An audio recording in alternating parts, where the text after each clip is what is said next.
Hey guys, I wanted to share with you my recipe for stuffed croissant French toast. I'm actually getting this ready right now because I need it to soak overnight to bake it in the morning. Okay, for an ingredients listing, you need, of course, a pack of croissants. I just buy this pack from Walmart. I think there's 10 or 11 of them in there. An 8-ounce pack of cream cheese, some vanilla, some ground cinnamon, half and half or heavy whipping cream, whichever you have on hand, 8 eggs, I think about a 1/3 cup of sugar, and then some mixed berries. So I had raspberries, strawberries, and then I didn't have any fresh blueberries, but I did have a bag of frozen in the freezer, so I wanted to use up some of those to give them some really nice color. You could use like all frozen fruit. It just might the filling might just get juicier. Okay, so I did let my cream cheese sit out and soften a little bit, just so it's easier to whip together. I'm gonna add to that a 1/3 cup of sugar, and I'm just gonna use my hand mixer, mix it up real quick, and I'll come back. Okay, I got that nice and smooth and blended together, nice and creamy. I'm gonna cut up, I did wash my strawberries and my raspberries. I'm gonna cut them up. Apparently they sent me the biggest strawberries in the world. So I'm only using a couple of them because that's all I need. But I'm gonna dice these up and I'll come back.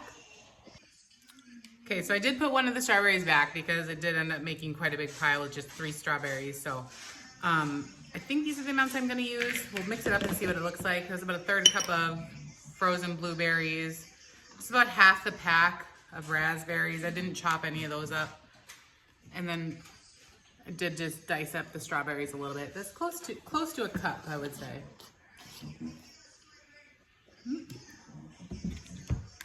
So I just want to fold that together. You don't want to be too rough with it.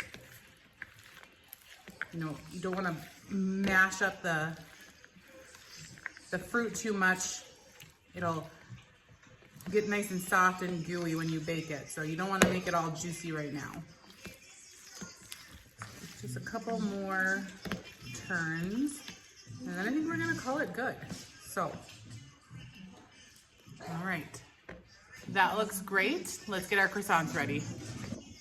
Okay, so there did end up being 11 in this pack. So I am going to use all of them. You know, I like to use these little small ones just because once you put the filling in and add the custard on top, you know, 1 or 2 of these is a really nice serving size.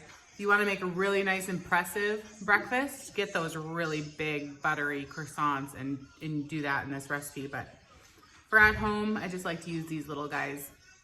Try to get the all butter ones if you can, because those are going to be better. So to cut these open, you just want to make a little pocket.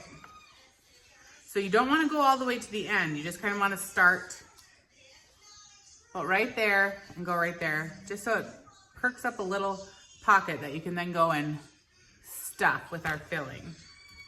Let's show that again. Be very careful, don't cut yourself. There, so just make a little pocket. So I'm just gonna go through and cut all of these so they're ready to go, so I can do all the cutting at once, all the stuffing at once. All right, I got them all cut up. Now I'm going to just try to distribute all this filling evenly amongst the 11. So just squeeze it at the ends a little bit. You can help it along by spreading it out. Just make sure you get it nice and open. And stuff a healthy spoonful in there. Really get it in there. You don't want it to just fall out right away. There, look at how pretty that is. And I did spray a baking pan with some non-stick spray. Do not forget that part, because once that custard bakes on, you do not want to have to wash that off. Eggs don't wash off nicely. Beautiful. All right, I'm gonna keep going. Look at how beautiful those turned out. Nice and stuffed. You want to have it, so you don't want them flat. You want them nice and full. It's just gonna make them obviously taste better and look better. And I have a spoonful left that I get to eat myself. If you have more than that left over, try to go back and redistribute some. If you can't fit it, you know, save it. Save it for your bagel, save it for oatmeal, fruit dip, anything. Don't let it go to waste. All right, I'm gonna get set up so we can get our custard ready. Okay, let's get the custard made. I have 8 eggs in a bowl.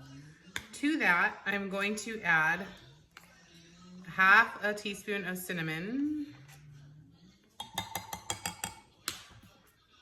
And let's do a half teaspoon of vanilla. I'm gonna do another half teaspoon. Like I said, I usually eyeball it, but I'm trying to do measurements for you. So that was a whole teaspoon of vanilla, half a teaspoon of cinnamon. And I just wanna get those kind of popped up before I add the cream. Just get it started a little bit.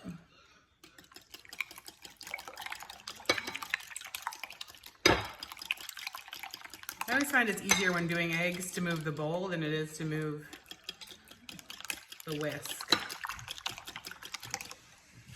Just keep your hand going and move the bowl around. Okay, and then I think we're gonna do about a cup of half and half.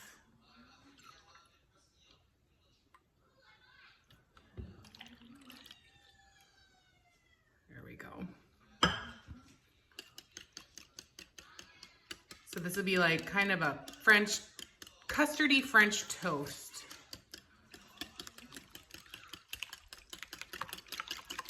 Make sure you get all those eggs broken apart and whisked up. Here we go. Let's bring our French toast back in the picture. You want to pour this all over the top. There we go. We are going to put this in the fridge overnight. The goal is that it would soak all into those croissants. I almost missed one. There we go. Okay. So we are going to cover that up, and then I'll see you in the morning and we'll get it all baked. Good morning. I woke up a little early this morning. So I baked this off right away, just pulled it out. It was in the oven for about 40 minutes on 350. So just keep an eye on yours. You just want to make sure that the egg gets solidified.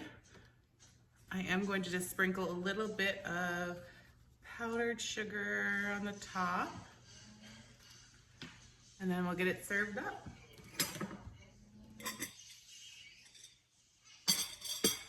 Doesn't that look so good?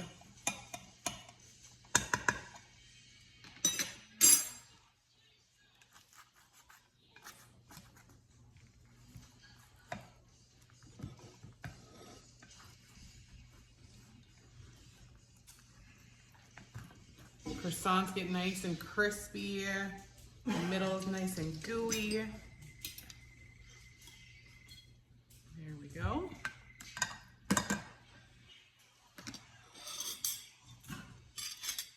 And then I do have just a little bit of syrup that I warmed up.